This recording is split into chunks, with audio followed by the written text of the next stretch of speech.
બિહારના મુઝફ્ફરપુરથી પાલનપુર પહોંચી ગયેલા માનસિક રોગગ્રસ્ત કિરણબેનના સંઘર્ષની હૃદયસ્પર્શી કથા.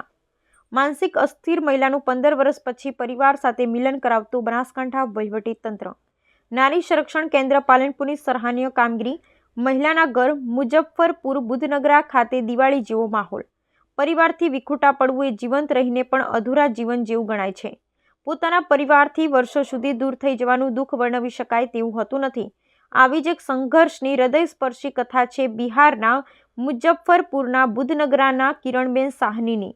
આ બહેન 15 વર્ષ અગાઉ બિહારથી ટ્રેન મારફત પોતાના પરિવારથી વિખૂટા પડી ગયા હતા.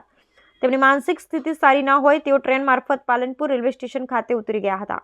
અહીં તેઓ અલગ અલગ ગામડામાં ભીખ માંગી પોતાનું જીવન ગુજારતા હતા. માનસિક રીતે બીમાર મહિલાની ગ્રામ્ય લોકોએ પોલીસ સ્ટેશન છાપી ખાતે જાણ કરતા પોલીસ વિભાગ દ્વારા મહિલાને પાલનપુર નારી સંરક્ષણ કેન્દ્ર ખાતે લાવવામાં આવ્યા હતા. આ અંગે નારી સંરક્ષણ કેન્દ્રના મેનેજર શ્રી નીલોફર દિવાને જણાવ્યું કે આજથી લગભગ 6 મહિના પહેલા કિરણબેનને નારી સંરક્ષણ કેન્દ્ર ખાતે લાવવામાં આવ્યા ત્યારે તેમની હાલત ખરાબ હતી. આ બહેન કંઈ પણ બોલી કે વિચારી શકે તેવી હાલતમાં નહોતા. તેઓ વ્યક્તિને જોઈ મારવા માટે દોડતા.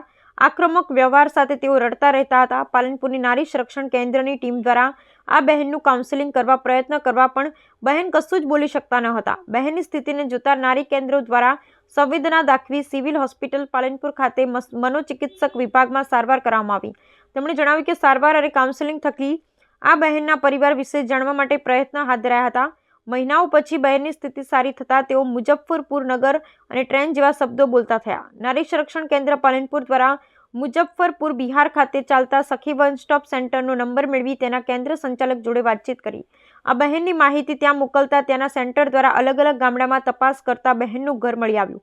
તેમણે આશ્રિત બહેનના ભાઈનો કોન્ટેક્ટ નંબર મેળવી આપ્યો. પાલનપુરની ટીમ દ્વારા આ નંબર પર સંપર્ક કરી ખરાઈ કરાઈ હતી. તેમના ભાઈ સાથે વાતચીત કરતા તેમણે જણાવ્યું કે 15 વર્ષ અગાઉ અમારા બહેન ગુમ થયા હતા. તમામ માહિતીની ક્રોસ ચેક કરાઈ વિડીયો કોલ મારફત ભાઈ બહેનની વાતચીત કરાવતા બંને એકબીજાને ઓળખી ગયા અને ભાવુક થઈ રડવા લાગ્યા. બનાસકાંઠા જિલ્લા કલેક્ટર મિહિર પટેલની મંજૂરી માર્ગદર્શન હેઠળ આજરોજ આ બહેને પોતાના પરિવાર સાથે મિલન કરાવવા પોલીસ એસ્કોર્ટ વાહન સાથે રવાના કરાયા હતા. નારી સંરક્ષણ કેન્દ્ર પાલનપુરના આ ભગીરથ કાર્ય બદલ જિલ્લા કલેક્ટરશ્રીએ તમામ ટીમને અભિનંદન પાઠવ્યા હતા. અહીં નોંધનીય છે કે મહિલા બાળ અધિકારી શ્રીની કચેરી દ્વારા સંચાલિત નારી સંરક્ષણ કેન્દ્ર ખાતે પીડિત, અનાથ, ઘરેલુ હિંસાનો ભોગ બનનાર, દિવ્યાંગ, માનવ તસ્કરીનો ભોગ બનેલી 18 થી 59 વર્ષની બહેનોને પ્રવેશ આપવામાં આવે છે. તે ઉપરાંત તેમણે શૈક્ષણિક આરોગ્યલક્ષી સુવિધાઓ સહિત બહેનો પગભર બની શકે તે માટે આર્થિક ઉપાર્જનની તાલીમ, સામાજિક ધાર્મિક વિવિધ તહેવારોની પણ અહીં ઉજવણી થાય છે. બહેનોનું કાઉન્સેલિંગ કરી તેમના પુનઃસ્થાપન માટે કામગીરી કરાય છે. આજે મહિલા 15 વર્ષ પછી પોતાના ઘરે જઈ રહ્યા છે ત્યારે તેમના પરિવાર માટે દિવાળી જેવો માહોલ બન્યો છે.